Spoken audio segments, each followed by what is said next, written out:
Love Daddy Yo and jazz ladies out there. This is your boy Satchel Armstrong, broadcasting live from the cabaret in the sky. And when I'm not busy doing my soloing on my two horn, I just tune into the Artivist presents We All Be News and Radio. Oh, yeah. The Artivist remembers the late great Johnny Ace. 55 years ago, on Christmas night, American music arguably lost its first rock and roll heartthrob. Johnny Ace gambled with his life and lost, performing at a civic auditorium in Houston, Texas on Christmas night with his label mate Big Mama Thornton and others. Johnny Ace, between sets, played Russian roulette and lost, according to some people. With his girlfriend, Olivia Gibbs, sitting on his lap, Johnny Ace took his .22, put it to his head to prove to people that it wouldn't go off. And with one bullet in the chamber, changed the course of American music history. I remember the late great Johnny Ace. I consider myself a fan. I'm 29 years old.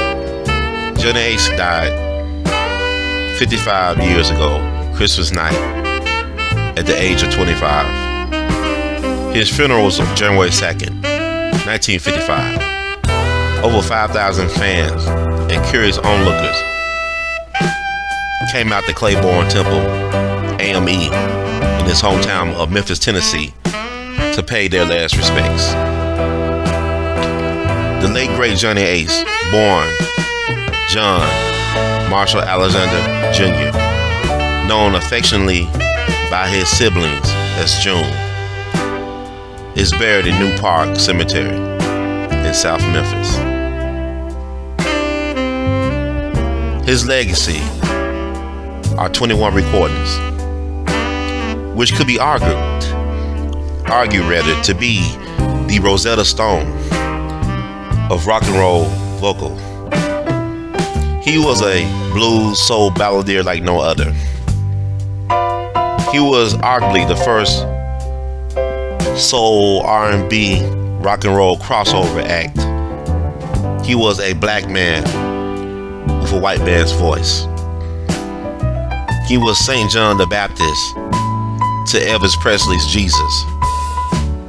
He sung about the things that were to come down the road. How can a man who opening acts were his buddies, B.B. King and Bobby Blue Bland, both arguably rightfully so blues soul legends in their own right, how can a man who opening acts were B.B. King and Bobby Blue Bland be forgotten about 55 years after his death? How can a man who was arguably the most successful black music act of his day be forgotten about 55 years later? Well, President Harry Truman once said that the only thing new is the history that we don't know. And speaking as a young black male, there's a lot of our history that's not sometimes acknowledged by even us. I'm a fan of Ralph Ellison's His Invisible Man. And one key thing to me in Invisible Man was you got to control your own narrative. You got to tell your own story. Because if you don't, you'll be a marginalized character or figure in your own history. You can actually become invisible in your own history. This week, in observation of Johnny Ace's 55 years since his transition, I had a chance to meet his siblings, or two of his siblings. I met St. Clair Alexander, a person who hero worshipped his brother. I met his sister, Sandra Alexander, who was 8 years old at the time of her brother's death. These folks did not know me from Adam's house cat, but they welcomed me wholeheartedly into their homes as well as into their lives. I spent 4 hours talking to Johnny Ace's brother. He had nothing but great, wonderful things to tell or say about his brother. To me, he helped me to see, rather, Johnny Ace not just as a legend or a myth or an icon, but as a man, as a brother, as a son, as a father, husband, lover, fighter, whatever. He just helped put a lot of things in perspective.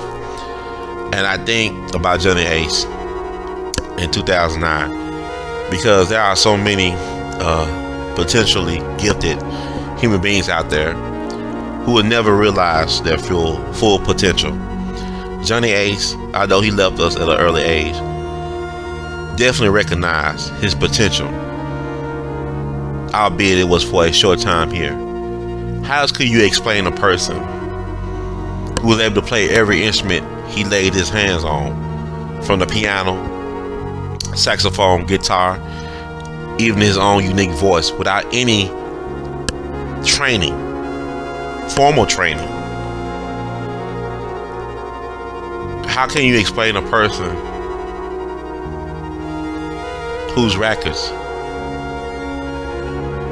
helped start the music revolution, which is known today as rock and roll? A man who started out as a sideman in the Bill Streeters with fellow musicians such as Roscoe Gordon, Earl Forrest, Bobby Blue Bland, and of course B.B. King, and find his own mark and make his own mark in his own way. It's truly incredible.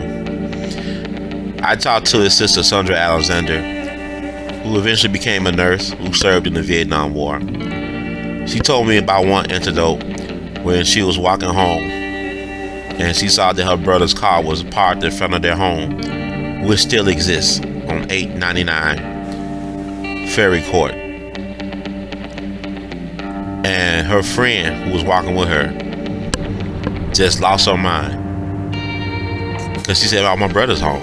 Then her friend said, "Your brother is D. Johnny Ace?" And she said, "Well, yeah, he's D. Johnny Ace, I guess, but I know him as June." And the girl became so starstruck. And while missing a beat, Sandra said, "You want to meet him?" To her brother was not one of the biggest black stars in the nation. To her, he was just simply known as June. June, her older brother, that she hardly knew. June that was always on the road. June. And I think that's wonderful to know, that's talking to her, that she once again let me know that he was a human being. Before he was a superstar or an innovative musician, he was a human being who had family that cared about him. And I think about, it's ironic that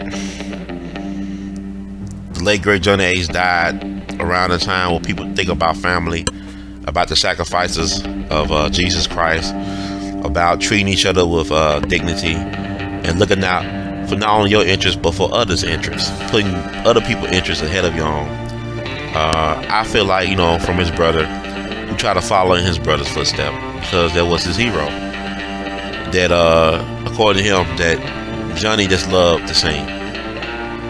All he wanted to do was to make people feel good about themselves, to use his talents to make people feel good about life, about living that life, to make people feel good about living to love and loving to live.